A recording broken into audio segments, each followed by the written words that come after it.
Bonjour et bienvenue à Apartici. Aujourd'hui, je vous parle du mandat de vente et de ce qu'il faut savoir. Je vous explique tout ça après le générique.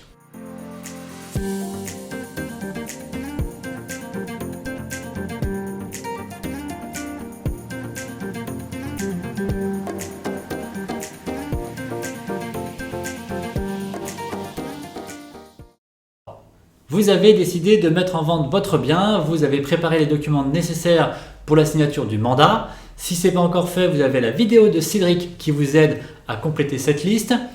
Par contre, vous ne savez pas quel mandat vous allez signer. Vous avez le choix entre deux mandats, le mandat simple et le mandat exclusif. Et je vais vous donner 5 éléments pour pouvoir vous aider à faire votre choix. Le premier élément, c'est sur la diffusion de votre annonce. Jusqu'aux années 2000, avant l'arrivée des sites internet, les vendeurs devaient donner des mandats simples à plusieurs agences pour multiplier ses chances d'être vus par l'ensemble des acheteurs. Les acheteurs, eux, devaient faire le tour de toutes les agences pour ne rien rater et voir tout ce qui était à vendre sur le marché. Mais ça, c'était avant. Aujourd'hui, avec les sites internet et les applications, les acheteurs reçoivent directement par notification toutes les annonces directement sur leur téléphone ou leur tablette. Ils ne ratent donc plus aucune annonce.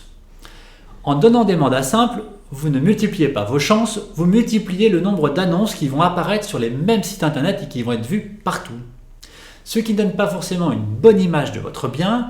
L'acheteur pourrait penser que vous avez du mal à vendre ou que vous voulez vendre vite. Le deuxième élément, c'est sur la communication. Toutes les agences en mandat simple vont faire exactement la même chose. Avec le mandat exclusif, vous donnez à l'agence des moyens et des outils de mettre en avant votre annonce par le panneau, les mailings et également des mises en avant sur les sites internet. Le troisième élément, c'est sur la motivation. Un agent immobilier va consacrer beaucoup plus de temps et d'énergie sur un mandat exclusif où il a toutes ses chances de réussir. Par contre, en mandat simple, les agents immobiliers qui sont sur le même bien, leurs chances sont divisées par 2 ou par 3, donc leur motivation également. Le quatrième élément va être sur la rigueur. Un agent immobilier en exclusivité va avoir le temps de faire une bonne sélection de ses acheteurs pour faire de bonnes visites et avoir une bonne proposition.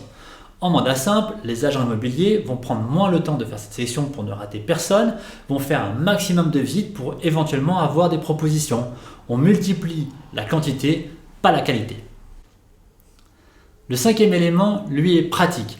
En exclusivité, vous avez un seul et unique interlocuteur pour gérer toutes les étapes de votre vente.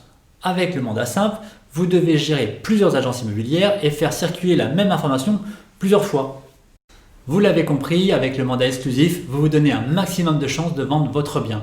Vous donnez à l'agence le temps et les moyens de réussir une bonne vente pour avoir le meilleur prix.